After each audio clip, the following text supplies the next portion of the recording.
mount is such a hard position to learn because a lot of people have a hard time with it because there's so much variables when you're in mount. The number one variable that you have to account for when you're in mount is the person's bridge and the person's leg strength. All right, you have to pay attention to that so that you're not getting tossed over. So some of you guys, when you feel uncomfortable in mount, if you're like, oh, I don't like mount, I get rolled, I lose it, don't sit so high. You see I'm seated? I'm seated like this because I'm really comfortable being here and I know where I'm at. All right, and I follow well to the back. If you don't feel so hot with the position, stay a little lower. Stay lower to the ground. Look, see how I went? I can be here and now I can look for submissions. I don't have to be up here to look for submissions. I can, but you shouldn't. Feet underneath. Look at my feet. Watch. Everybody stand up. Look at my feet. My feet make contact on Joseph's butt. Like I hook up on his butt. Mount in the back. Back hooks in. Same thing. Mount back hooks in. Same thing. Position is the same. It's just different, right? If he spins, I'm on the back. If he stays here, I'm mount. It's the same position. Back mount and mount. The thing is, you need to understand how to do that. So you need to understand the principles behind the back and the principles behind the mount. Knees are pinched. I'm squeezing Joseph up. I'm not like this. I don't want Joseph to shove his arms in here. I don't want him to bridge. I want knees pinched. I want feet closed.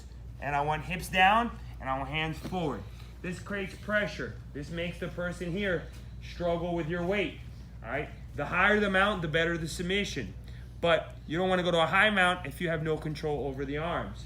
So what we're going to do is we're going to control the arms. We're going to start with the control.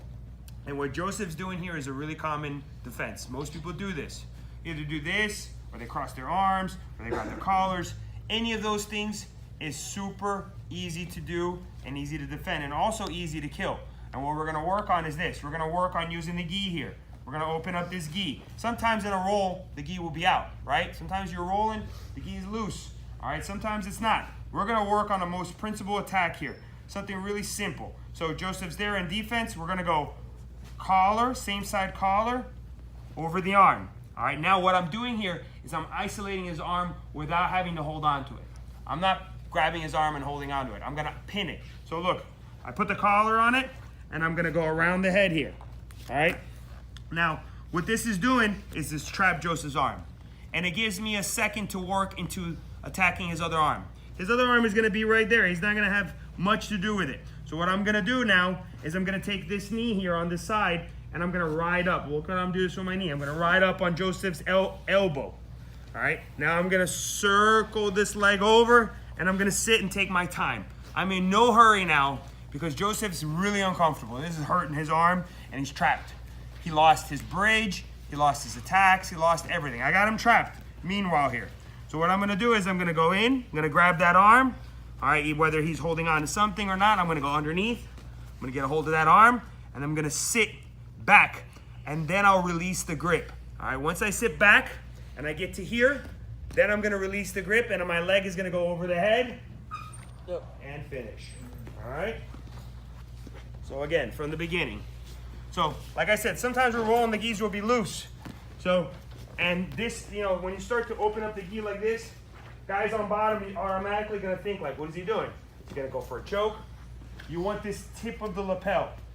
You're going to go up and over the same side.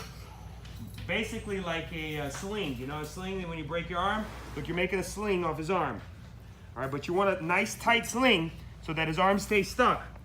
Get the tightest grip possible and make him uncomfortable with it. Look, now he can't get that arm out. All right, when that arm is stuck, now I'm gonna work on the other side. Look, I can make all the space in the world. I can go over here. I can ride up this knee. All right, the more I ride it up, the better it'll be. Now I throw this leg over the arm. I hold on to this arm. I sit back slowly. I'm holding on to that grip. All right, when that leg goes over the face, I can release the grip and go. All right. Really simple. And this attack, you can make a bunch of stuff with it. You can go across. You can go for other arm bars. This is just an eye opener for you guys that have never seen this. All right. You can go across, work for a choke. You can work under the head. You can work across on the arm. You can use this to drag in the guard. You can use this collar trapping for many things. But one of the easiest places to do it is here in mountain when somebody's doing this. Especially when you get here and somebody's really strong and you're like trying to get their arm down and you can't. You open up their gi, you start to make them think about it, and now look, this automatically traps them. All right, everybody understood this? Sure. Yes? All right, let's find a partner.